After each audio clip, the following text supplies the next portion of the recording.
When we think of anarchy, we think of violence and chaos. We think of characters like the Joker, V, and Discord. But anarchism is actually a very broad school of theoretical and practical commitments. A lot of people think it's about resisting government, but even that is just one facet of it. Schools and education, economics, theatre, art, religion and spirituality, sexuality, linguistics, history, sociology, ecology and our relationship to the environment, defence policy, Marxism. It's possible to approach all of these and more through the lens of anarchism.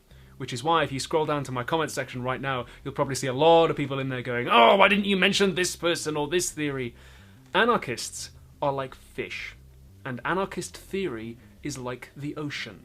Fish live in and move through the ocean, they have that in common, but there are lots of different kinds of fish, and they have lots of different kinds of behaviour.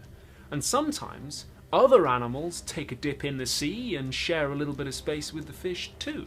There's also a common myth that anarchists are egoistic, focused on the individual, sometimes even to a selfish extent. And some anarchists are egoistic. Max Stirner, for instance, said that the individual should be placed under no external constraints, that all forms of government, even morality and family, were despotic.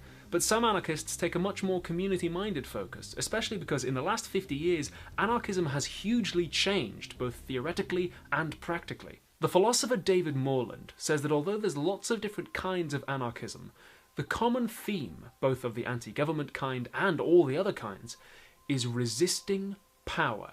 He writes, "Anarchists, whether old or new, are united in their belief that power should, wherever possible, be uprooted and eliminated." That's why anarchism is so broad and various. Part of the legacy of post-structuralism was that people realised there's lots of different kinds of power, and power works in various different overlapping and intersecting ways. And anarchism, to its credit, totally rolled with that, and said that if there's lots of different kinds of power, there'll be lots of different ways of resisting it. The variety of power also explains why different anarchist groups sometimes use very different tactics, and sometimes even disagree with each other about what the best tactics to use are. Speaking of tactics, one thing that's become important to a lot of modern anarchists is praxis. Praxis means putting the theory into action, walking the walk, as well as just talking the talk. That's why a lot of anarchist groups put a focus on direct action, protest, and demonstration. So an anarchist approach to a problem might be, let's not just sit around and talk about how good it would be to be environmentally friendly. Let's build a garage and start converting our cars to run on biofuel. Let's not just write an article about how it sucks that women's shelters are being closed down. Let's squat in an abandoned house and build a women's shelter of our own. The author and political theorist Murray Bookchin wrote, "There can be no separation of the revolutionary process from the revolutionary goal." Praxis is important to a lot of different groups, not just anarchists. Professor Sarah Ahmed's resignation from Goldsmiths University over that institution's failure to address endemic sexual harassment of students is an example of feminist praxis. Starting a YouTube channel to give away free education when the government tripled tuition fees is, I guess, an example of some kind of praxis. Anarchists don't have a monopoly on this idea. Remember, big ocean, a lot of different kinds of things sharing it. But as you read modern anarchist writers, you'll find that they have an eye on how they can build the change they want to see in the world. Okay, so for anarchists, there's a focus on resisting power and doing more than just talking about it. But why?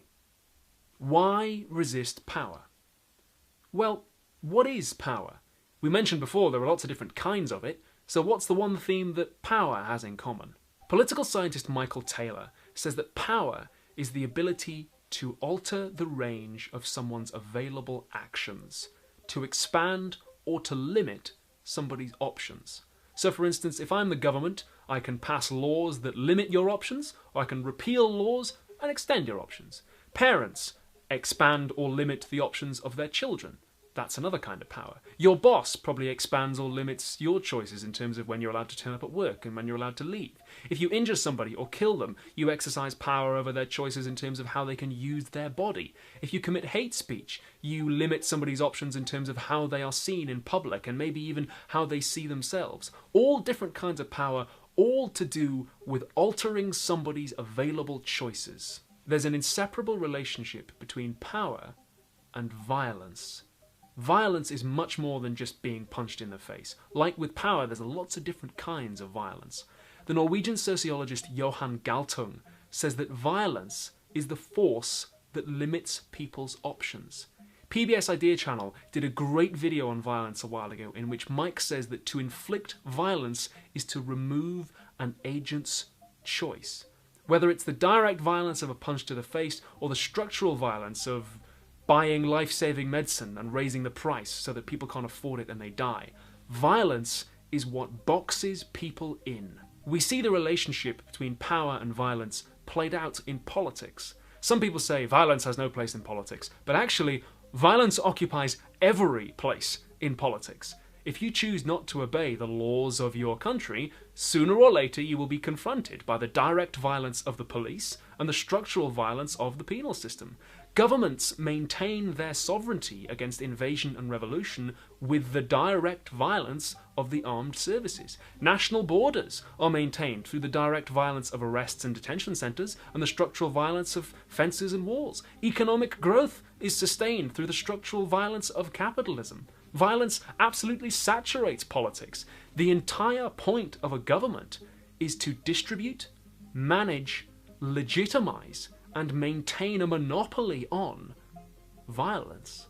The French philosopher Michel Foucault said that politics is just the continuation of war by other means. So if violence is the removal of choice, and power is the ability to expand or limit someone's choices, then violence is at least half of all power. To the anarchist, then, power is just the ability to inflict violence on you. Far from itself being violent, anarchism could be seen as the philosophy that resists violence the most. Although, like I said before, some anarchists disagree about tactics and praxis. A lot of anarchists focus on government power because that's one of the most visible kinds, but it's not the only one. Just as a coral reef is one very interesting ocean environment, but it's not the only place you find fish. Remember, theory is a big ocean. Lots of different kinds of things living in it. You can take direct action to prevent the violence of me being evicted from my flat for not paying the rent at patreon.com/philosophytube. If you want to help me give away free education, I could really use the help and I'd really appreciate it. And as always, please don't forget to subscribe.